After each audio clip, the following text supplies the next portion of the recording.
pretty sure you're gonna believe me when I tell you that them folks had dragged me for filth when I got down here on the YouTube and told them people how I was utilizing the food bank through my children's elementary school.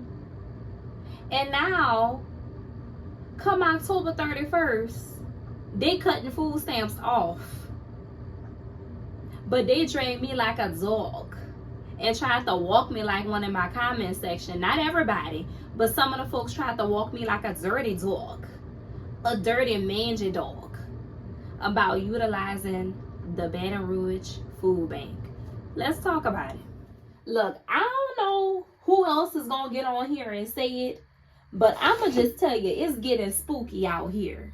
It's getting real deal spooky, especially if you are someone who depends on food stamps. And I'm gonna really talk about what I have seen and just how I feel about it, especially out here in Louisiana. 16% of Louisianians depend on food stamps, and come October 31st, right now while this video is being recorded, it's not even Halloween yet.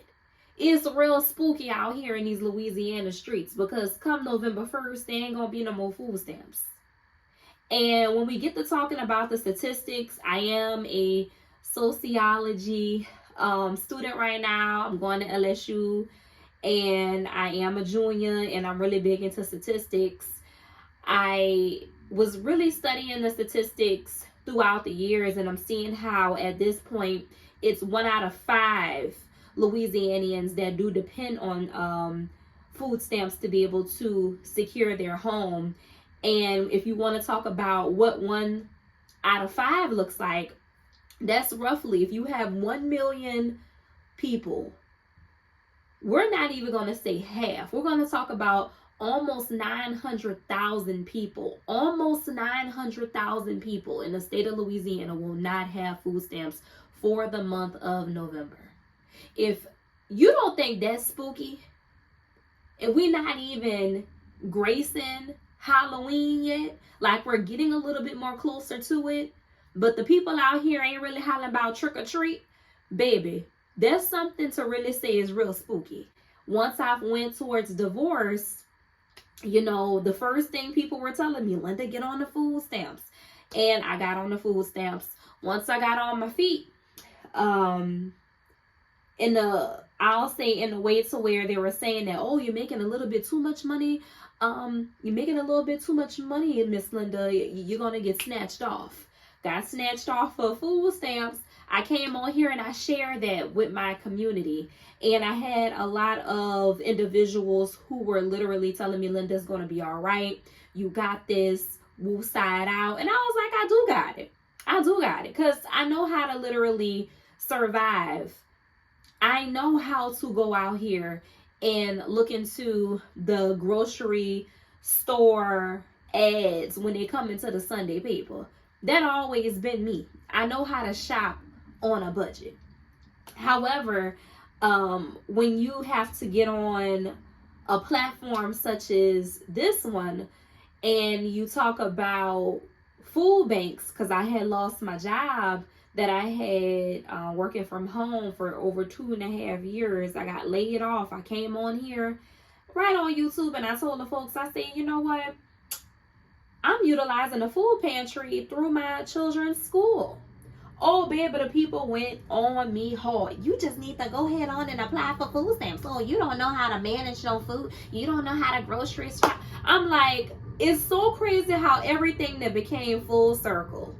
The girl who had once lost a job, who got on here telling people, look, I'm utilizing the food pantry just so we can have a little extra in the household, is now the girl getting on here saying, how do y'all really feel about the food pantry household videos? Because a lot of the food pantries in a lot of major cities and areas probably won't be able to give out as much food as they were.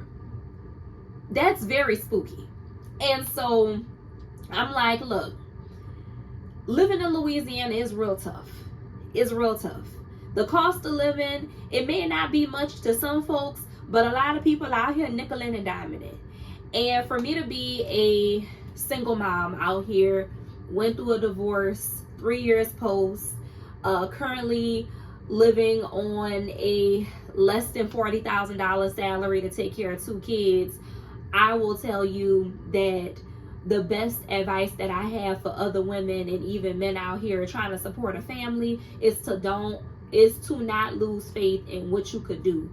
This is the time to literally start really planning effectively and efficiently for what you want to eat and what you are going to need to stock on in the pantry. If you don't have a little pantry, I know I don't have no pantry. I have a little,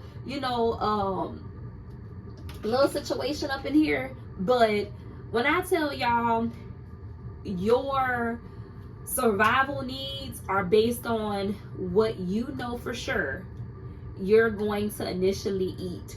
And it's times like these that have people really questioning whether or not they're still going to be doing the fast food thing. And I'll just say this, I'm at a place to where I'm still getting by. I told y'all in my last video when I was talking about the food pantry, I was like, I don't count child support within my expenses. And, thankfully, I choose not to. A lot of people, they do. And I feel like this. You can't beg people to play a part in your life to help you utilize your resources well to grow what you need, especially your essentials. So at times like this, I'm looking at the ads for cases of water. I'm looking at the ads for canned goods.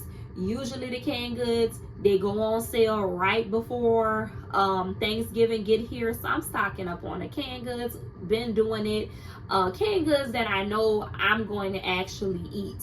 And if I do have extra, I can be able to supply that with a food shelter and say, here, I'm going to participate in a giveaway and be a cheerful giver. And that's not even people saying, oh, you should be giving money. At this time, food is essential, just like money, it has always been. But a lot of people sit up here and they make the conversation about food based off of gluttony.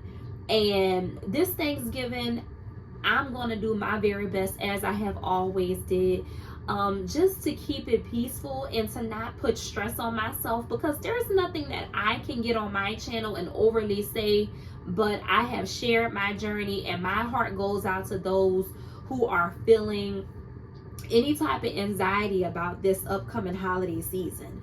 My heart goes out to anybody who is feeling under the pressure of being able to provide this holiday season.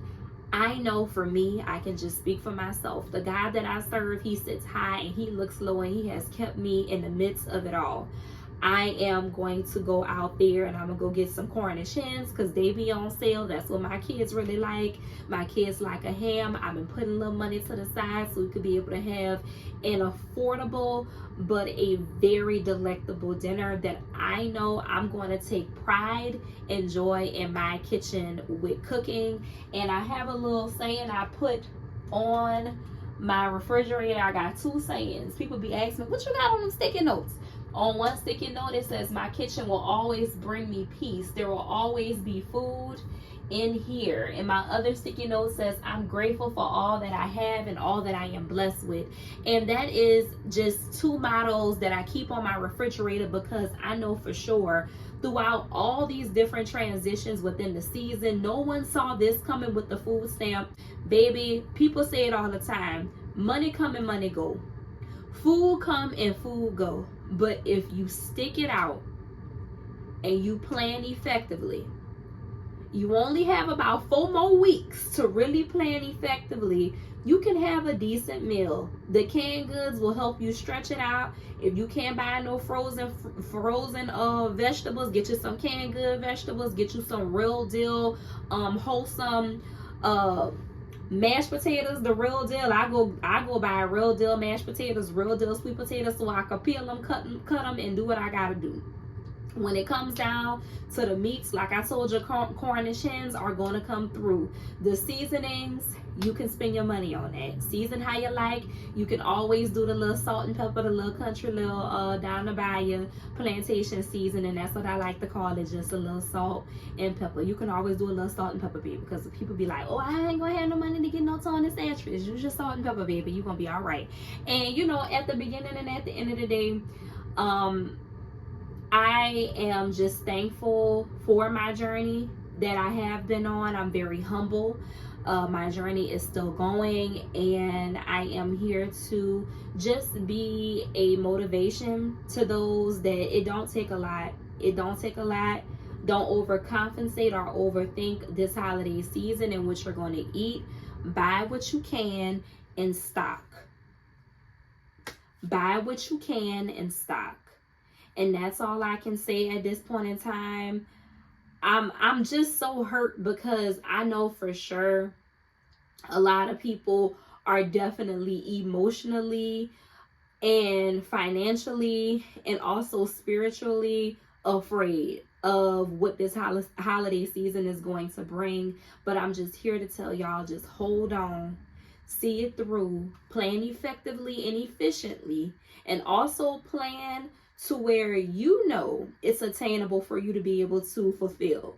Don't be over exaggerating your plans for the holidays. I know the holidays don't mean much to some people, but look, just being able to have food to get you by week is a blessing.